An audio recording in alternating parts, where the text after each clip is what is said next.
ములుగు జిల్లాలో గోదావరి నది ఉగ్రరూపం దాల్చింది. ఎగువన కురుస్తున్న వర్షాలతో గోదావరికి వరద పోటెత్తుతోంది. ఏటూరు నాగారం మండలం రామన్నగూడెం దగ్గర నీటి మట్టం 16.4 మీటర్లకు చేరింది.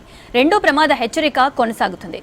అటు వాజేడు మండలం పేరూరు గ్రామం దగ్గర గోదావరి ప్రవాహం నిలకడగా ఉంది. నీటి మట్టం 17.4 మీటర్ల దగ్గర కొనసాగుతుంది.